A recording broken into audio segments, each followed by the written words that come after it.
Hi folks, welcome to Lockmaker 360, IoT and Arduino dedicated video channel. In this video we take a closer look to a LoRa node called the Badgerboard. And by the way, my name is Mas and I like it to make things simple. Last year, some smart guys from Estonia built an Arduino programmable LoRa node called the Badgerboard.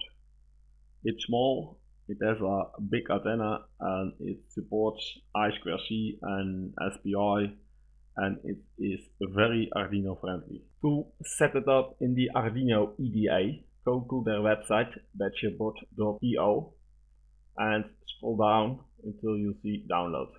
And download the library. Open the Arduino EDA, go to Sketch, include library and add zip library. And select the folder you just downloaded. After installing the library, go to File, Example, and it pops up here, Badgerboard, and there is a built-in temperature and humidity sensor inside the board.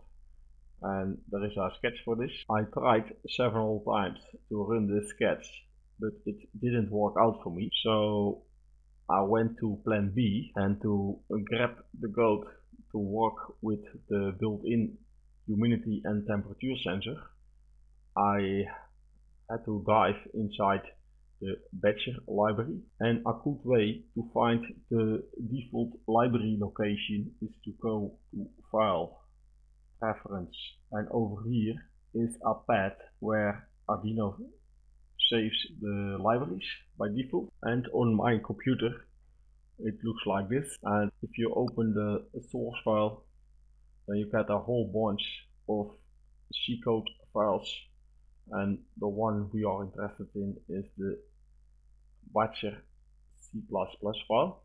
And I open this file with Codebox.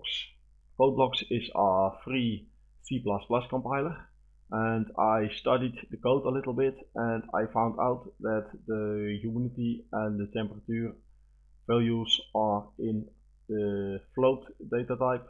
And then I wrote two new functions inside the library, and what they do is they pick up the humidity and the temperature, and I upgraded this, saved it. I also upgraded the Badger header file, and that looks like this. And to test this, I wrote a small sketch.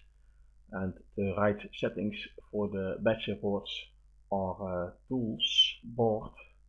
Then you have to select the LilyPad Arduino USB. And if it is connected to the computer, it will give you a LilyPad compact. And this is just a very small sketch. It picks up the humidity and shows it in the serial monitor, as you can see over here. It's updating every 3 seconds, and it works fine. From this point, now we have the sensor input running.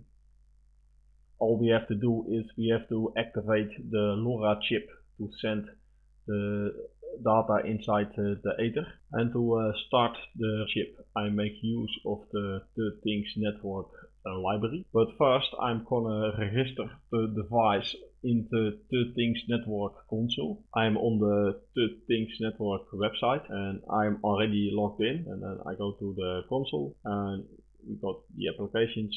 I already registered the device, but if you are new here, then you can click add application and add by device, you can select a new device. I chose for activation by personalization, and they give you 3 keys, and I copy them, open the Arduino EDA and place them over there. Create an instance of the Things network library. Activate the keys with the personalize function. Convert the float sensor value in bytes. And if this looks very complicated, please watch this video where I explained this in more detail. And last but not least, the line which sends the data in the ether. And just for the purpose of this video, I delayed it for only 3 seconds.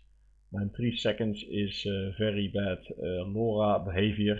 you consume too much ether time, but for our video you need some motion, so I do it with 3 seconds. I upload it and you see in the serial monitor that it's successful transmitting. I'm back in the console of Things Network. We see that it's running, and if you look at the data, then we see that there are packages coming in, and because we decode the bytes back to floats with the payload function decoder, we see at the data that the humidity is 30 and the temperature is 24 degrees. If you are looking for a easy to use LoRa device, then the Badgerboard is definitely a good choice. This is the end of the video. Please subscribe to see more videos about Internet of Things and Arduino, and thanks for watching.